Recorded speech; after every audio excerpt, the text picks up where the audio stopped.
मैं हूं Habib Jatoi SJ TV के program issue of the day के साथ। आज का हमारा मौजू है नए सूबे बनाने का फिर ड्रामा शुरू हो गया।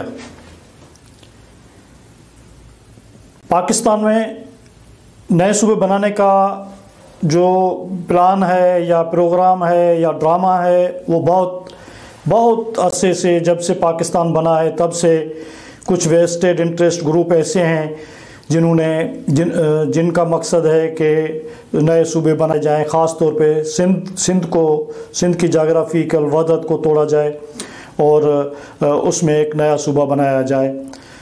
तो ये एक पुरानी ख्वाहिश है, पुराना प्रोग्राम है, पुराना प्रोजेक्ट है।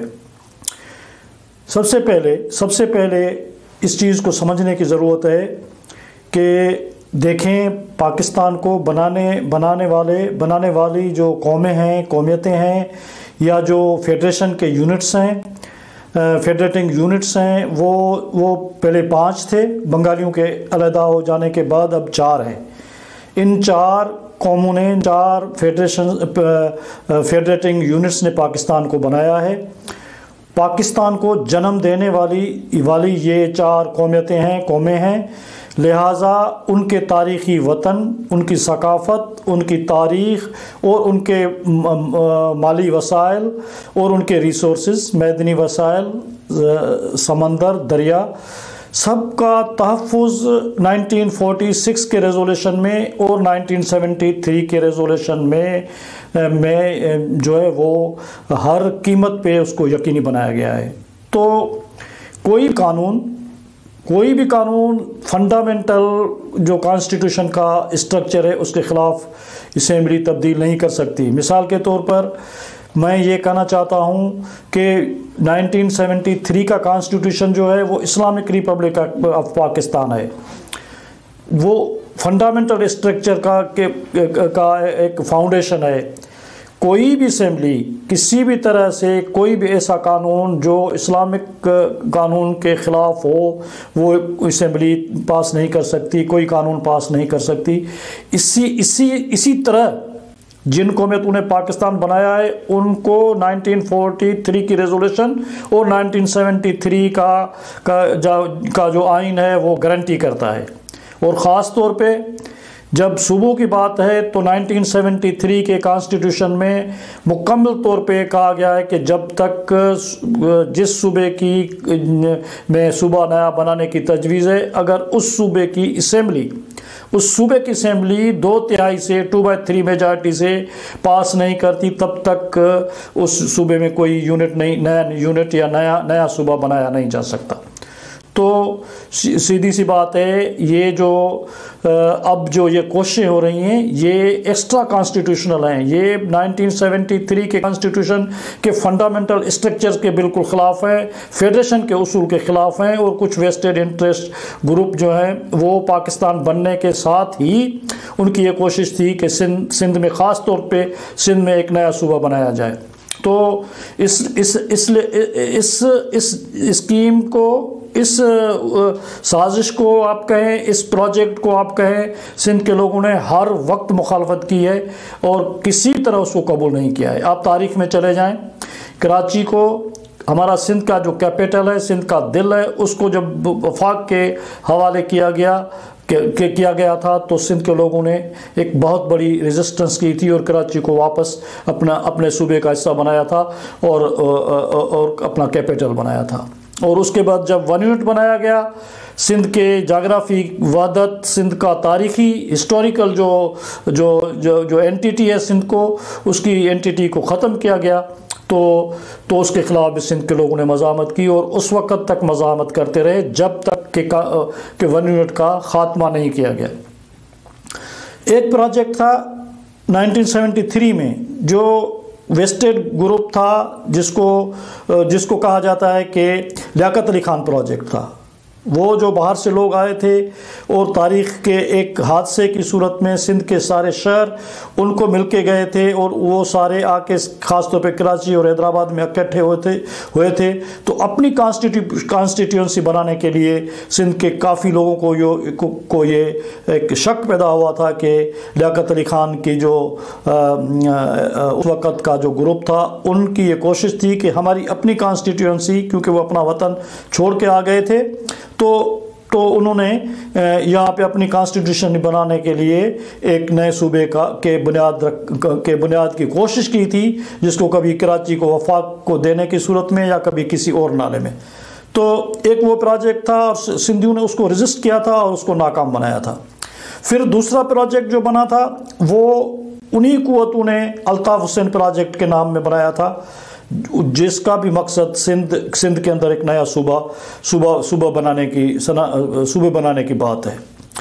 और ये मैं पूरे वसूख के साथ कहता हूँ, अपने तजर्बे के बुनियाद पे कहता हूँ कि MQM के उन अहम MQM के एक थिंक टैंक का बंदा होता था सलीम, जिसका बाप सिंध हाई कोर्ट का चीफ जस्टिस भी रहा है।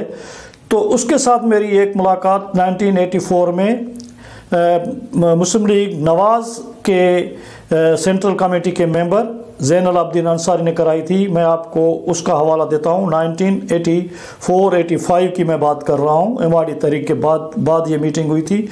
तो सलीम भाई ने मेरे साथ शर्त लगाई थी कि जतोई साहब आप कुछ भी कर लें, हम कुछ ही सालों में सिंध में अलग सूबा बना देंगे।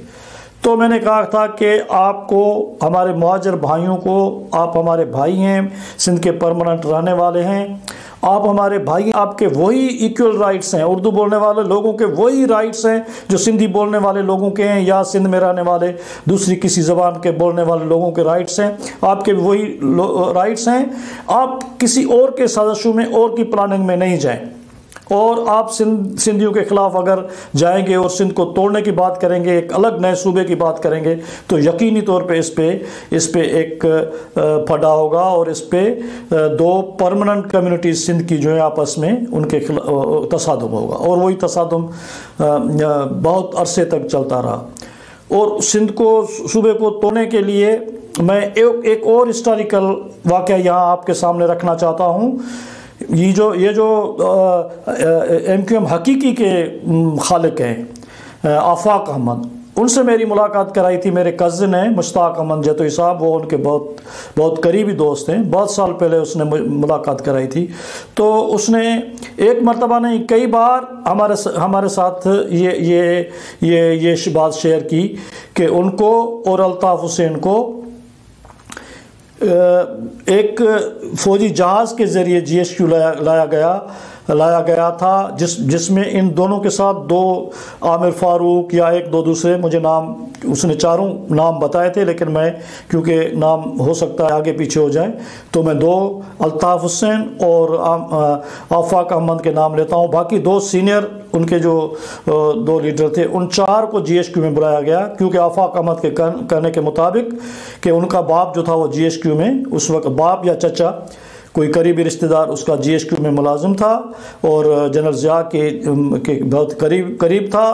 तो जनरल ज़िया ने MRD तहरीक और सिंधियों की जो रेजिस्टेंस थी मार्शल लॉ के ख़िलाफ़, डेमोक्रेसी के हक़ में, ह्यूमन राइट्स की जो सिंधियों की अजीम तारीख़ी जदोजहद थी, उसको काउंटर करने के लिए सिंध में मुहाजिरों को और सिंधियों को आपस में लड़ाने के लिए एक अलग नए सूबे बनाने का प्रोग्राम बनाया था और उन चारों को GSQ में बुलाया था। तो उसके बाद ये प्रोजेक्ट, फिर इमरान खान प्रोजेक्ट, अभी ताज़ा जो इमरान खान प्रोजेक्ट बनाया गया है, उसमें तो बहुत सारी चीज़ें बनाई गई थी कि जो पार्लियामेंट्री सिस्टम ऑफ गवर्नमेंट है पाकिस्तान में, आइन का, उसको तब्दील कर दिया जाएगा, सदारती निज़ाम लागू किया जाएगा और और दूसरे सूबे बनाए जाएंगे। और जो हिस्टोरिकल सूबे हैं, तारीख़ी वहदतें हैं, तारीख़ी वतन हैं, सन ऑफ सॉइल्स के जो वतन हैं, सिंध है, पंजाब है, बलूचिस्तान है, पख्तूनख्वा है, वहाँ पे सूबे बनाए जाएंगे। तो उसमें बहुत सारी चीज़ें थी और वन पार्टी सिस्टम और अमीरुल मोमिनीन, पता नहीं क्या क्या वो चीज़ें। खुदा का शुक्र है कि वो इमरान खान अपने ही वज़न के नीचे गिर गया है और वो प्रोजेक्ट फटे में पड़ गया है। लेकिन लेकिन एक साजिश के तहत सिंध सूबों को तोड़ने के लिए ख़ास तौर पे उसमें सिंध बलूचिस्तान में दो सूबे या पश्तूनों का हिस्टोरिकली अलग मसला है, बलोचों की सरजमीन अलग है। पंजाब में सराइकी भाइयों का मसला है, वो खुद जाने हिस्टोरिकली मुल्तान अलग एक वतन है। मुल्तान कभी सिंध का कैपिटल भी होता था। रंजीत सिंह ने उस पर हमला करके 5000 सिंधी फौजियों को कत्ल करके वहाँ पे कब्ज़ा किया था। वो एक तारीख़ी वहदतें अलग हैं, वहाँ के मसाइल अलग हैं, लेकिन सिंध के मसाइल बिल्कुल अलग हैं। सिंध के लोगों की ये रेड लाइन है, सिंध के लोगों को ये रेड लाइन है। सिंध के लोग कभी भी अपने वतन हिस्टोरिकल जो उनका मदरलैंड है वहाँ पे कोई भी सूबा कबूल नहीं करेंगे। और उस साजिश को उन्होंने पहले भी रजिस्ट किया था, अब भी रजिस्ट करेंगे। लेकिन बदकिस्मती की सूरत हाल ये है कि इस मरतबा पीपल्स पार्टी, क्योंकि पहले पीपल्स पार्टी शहीद बेनज़ीर भुट्टो की क़यादत में जो पीपल्स पार्टी थी वो एक वाकई डेमोक्रेटिक पार्टी थी और उसने मार्शल लॉ डिक्टेटर्स को और सिंध दुश्मन क़ुव्वतों को और इंसानियत दुश्मन क़ुव्वतों को चैलेंज किया था और उनको रजिस्ट किया था। लेकिन अब की बार पीपल्स पार्टी जो जरदारी लीग बन गई है वो कुछ भी करने के लिए तैयार है। वो अपने बेटे को वज़ीर आज़म करने के लिए और इक़्तिदार की जो कुर्सी है उस पर काबिज़ रहने के लिए वो कुछ भी करने के लिए तैयार है। इसीलिए खामोशी से पहले इमरान खान की गवर्नमेंट में बिल पास किया गया कि भाई सूबे बनाए जाएंगे, कौमी असेंबली में बिल पास किया कि सूबे बनाए जाएंगे।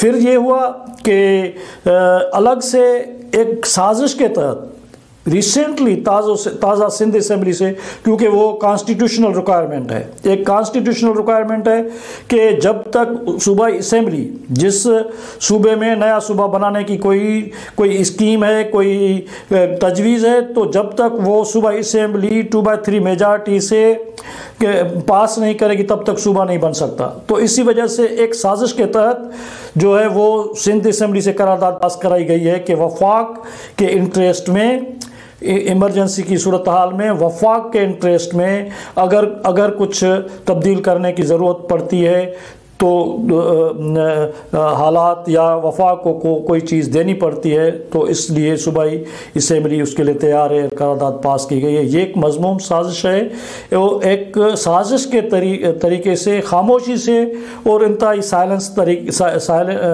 के साथ जो है वो सब कुछ किया गया है। और अब उसकी आखिरी कड़ी में कौमी असेंबली में एक कमेटी बनाई गई है जिस कमेटी का सरबराह पीपल्स पार्टी के सीनियर रहनुमा खुर्शीद शाह साहब को मुकर्रर किया गया है। और खुर्शीद शाह साहब वो है जो पीपल्स पार्टी के न सिर्फ सीनियर रहनुमा हैं लेकिन करता धरता हैं। और इन लोगों ने पैसा इतना बनाया है, करप्शन इतनी की है कि अब वो अपनी करप्शन के वज़न के नीचे दब गए हैं और वो हर गलत काम करने के लिए तैयार हो गए और उन्होंने उस साजिश में हिस्सा बनने का ऐलान कर दिया है, मतलब ऐलान कर दिया है। तो हम इस सारी स्कीम की मज़म्मत करते हैं। हम समझते हैं कि सिंध के लोगों ने पाकिस्तान बनाया है, सिंध के लोग पाकिस्तान से मोहब्बत करते हैं, पाकिस्तान को बहुत अच्छे तरीके से डेमोक्रेटिक तरीके से एक फेडरेशन की सूरत में पाकिस्तान को देखना चाहते हैं और equal rights for all citizens. और जो मदर लैंड्स हैं, जो तारीख़ी वतन है और तारीख़ी वहदतें हैं, उसमें किसी किस्म की ख़ास तौर पे सिंध के लोग जो है वो कोई तब्दीली नहीं कबूल नहीं करेंगे, कोई साजिश कामयाब होने नहीं देंगे। और यहाँ पे मैं ये भी कहना चाहता हूँ कि जरदारी की पीपल्स पार्टी की गवर्नमेंट हो, मेजॉरिटी से लोगों ने उनको वोट दिया है, ठीक है, लेकिन जरदारी को सिंध में कोई नया सूबे बनाने का मैंडेट सिंध के लोगों ने नहीं दिया है।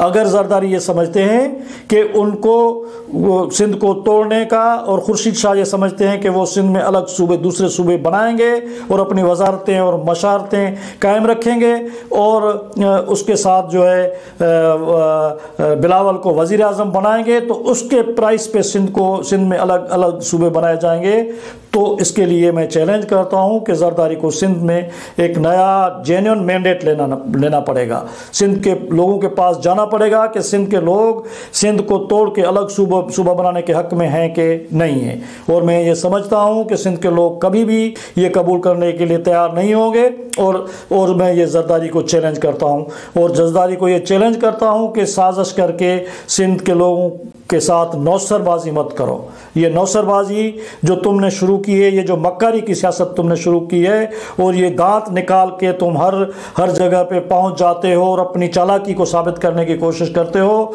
खुदा के वास्ते तुम सिंध के लोगों को गैज़ व गज़ब से तुम होशियार रहो। तुम सिंध का खाते हो, सिंध के लोगों के वोटों से तुम इक़्तिदार पे बैठे हो, इतने बड़े अरसे से तुम मज़े ले रहे हो, और तुमने अपने अकाउंट बनाए हैं, और तुमने हज़ारों एकड़ ज़मीनें बनाई हैं, और अपने इतने असासे बनाए हैं। वो सिंध के लोगों के वोटों की वजह से है। लेकिन उस वोट को जो आपको मैंडेट सिंध के लोगों को दिया है, उसको वायोलेट मत करो, उसकी तजलील मत करो, और सिंध के लोगों को हर्ट मत करो। मैं यहाँ पे जरदारी साहब को, आसिफ अली जरदारी एक्स प्रेसिडेंट साहब को उस तारीख का वो हवाला याद दिलाना चाहता हूँ कि अगर वो समझते हैं कि नहीं, और मैं जो कुछ करूँगा और उसका कोई नतीजा नहीं होगा, तो मैं उसे बताना चाहता हूँ कि तारीख़ में हर अमल का रद्द-ए-अमल होता है, और हर अमल का रद्द-ए-अमल होता है। कोई तारीख़ का अमल ऐसा नहीं है जिसका कोई रद्द-ए-अमल ना हो। इसका रद्द-ए-अमल आएगा। मैं एक तारीखी वाक़या आपको बताना चाहता हूँ, जरदारी साहब के गोश गुजार करना चाहता हूँ, और वो ये है कि बंगाल, ये जो मशरक़ी पाकिस्तान जिस तरीके से बंगाल बना था, वहाँ के उस वक़्त के लीडरान को भी ये बड़ी गलत फहमी थी। मैं हिस्ट्री का थोड़ा सा मुख्तसर जायज़ा पेश करूँगा। 1947 में फरवरी 1947 को कॉन्स्टिट्यूशनल असेंबली में बंगाल के एक कॉन्स्टिट्यूशन असेंबली के मेंबर धीरेंद्र नाथ दल ने असेंबली में करारदाद पेश की कि जैसे असेंबली की कार्रवाई उर्दू में चलाई जाती है, इसी तरह बंगाली में भी चलाई जाए, जिस पे बहस हुआ, और लियाकत अली खान ने बहुत सख्ती से उस तजवीज़ को रद्द कर दिया, और उसने कहा कि नहीं, इस मुल्क की ज़बान अब उर्दू चलेगी, उर्दू ही होगी, और बंगाली को असेंबली के अंदर बंगाली में बात करने की इजाज़त नहीं दी जाएगी। बंगाली जो 100 साल से ज़्यादा अपनी ज़बान, सकाफ़त, कल्चर और सियासत को आज़ाद करने और ख़ुद मुख्तियारी की जदोजहद में आगे थे, बरे सगीर में सबसे आगे थे, और इसी वजह से फितने का घर बंगाल को कहा जाता था। अंग्रेज़ों की तरफ से वो कहते थे कि ये फितनावर धरती है, ये जो धरती है फितने खोरों की धरती है। सिर्फ इसी वजह से थी कि वो अपने धरती, अपनी सकाफत और अपनी ज़बान के बारे में बहुत सेंसिटिव थे और कॉन्शियस थे। जब ये असेंबली में करारदाद रद्द की गई, तो बंगाल में एक किराए हो गई, जल्द से जुलूस निकलने शुरू हो गए, और उसी पे गोली चल गई और स्टूडेंट्स मारे गए। तो एक बहुत बड़ा क्राइसिस हो गया, एक बहुत बड़ा मसला बंगाल में पैदा हो गया। तो उस वक़्त का वज़ीर आला, मशरक़ी पाकिस्तान का उस वक़्त का वज़ीर आला, उसने जो है वो जिन्ना साहब को, मोहम्मद अली जिन्ना साहब को, जो उस वक़्त बहुत बड़ी फिगर थे और जो उस वक़्त के पाकिस्तान के बहुत बड़े लीडर थे, उसको ख्वाजा नाज़िमुद्दीन ने रिक्वेस्ट की कि आप मशरक़ी पाकिस्तान आएँ और यहाँ के लोगों को इस बात पे कन्विंस करें, समझाएं। जिन्ना साहब वहाँ गए, ढाका यूनिवर्सिटी में जलसा हुआ। जिन्ना साहब ने वहाँ पे वही पुरजोर तरीके से और पावरफुल तरीके से ये अपनी बात रखी कि उर्दू ही पाकिस्तान की ज़बान, कौमी ज़बान रहेगी और कोई और ज़बान नहीं रहेगी। आप कोई किसी साजिश में ना जाएं, किसी फितने में ना जाएं। लोगों ने वहाँ पे एहतजाज किया और वहाँ पे बदनज़मी पैदा हो गई, और कुछ लोग, तारीख़ के कुछ किताब आता है कि जिन्ना साहब को वो तकरीर बंद करनी पड़ गई। लेकिन ये फटा चलता रहा, और मार्च में इसके खिलाफ तहरीक चल गई। और जब मार्च में इलेक्शंस हुए तो फसादात शुरू हो गए। उसके बहुत भयानक नतायज आए। वेस्ट पाकिस्तान की क़यादत ने मशरक़ी पाकिस्तान के सेंटीमेंट को इज़्ज़त नहीं दी और उसके सेंटीमेंट्स के ख़िलाफ़ जो है वो बातें चलती रहीं। तारीख के नताज देखें। वो जो मैं पहले बात की और जरदारी साहब को मैंने रिक्वेस्ट की कि हर अमल का रद्द-ए-अमल होता है और असबाब होते हैं और उसके नताज होते हैं। अमल का रद्द-ए-अमल होता है और असबाब के नताज होते हैं। तो जब 1952 में ख्वाजा नाज़िमुद्दीन जो मशरक़ी पाकिस्तान के बहुत बड़े मुस्लिम लीगी लीडर थे, पाकिस्तान के बहुत बड़े मुस्लिम लीगी लीडर थे, उन्होंने बंगाल में ढाका में एक बहुत बड़ी तकरीर की 1952 में। उसने कहा कि जो मुस्लिम लीग की ये बात है कि ज़बान उर्दू होगी, कौमी ज़बान उर्दू होगी और कोई ज़बान नहीं होगी, मैं उसकी हिमायत करता हूँ। तो लोगों ने उनके साथ जो हशर किया, मशरक़ी पाकिस्तान, उस वक़्त के मशरक़ी पाकिस्तान ने उन लोगों ने उनसे इंतकाम लिया। क्या इंतकाम लिया? 1954 में जब इलेक्शंस हुए तो वही फ़ज़ल हक जिसने 1940 की रेजोल्यूशन पेश की थी, लाहौर में लाहौर रेजोल्यूशन पेश करने वाला वो बंगाली मुस्लिम लीगी रहनुमा था फ़ज़ल हक, जिसने मुस्लिम लीग के ख़िलाफ़ जुगतू फ्रंट बनाया और वहीं उसी निशान पे इलेक्शन, अपने अलग निशान पे मुस्लिम लीग के ख़िलाफ़ इलेक्शन लड़े। वही मुस्लिम लीग जो 100%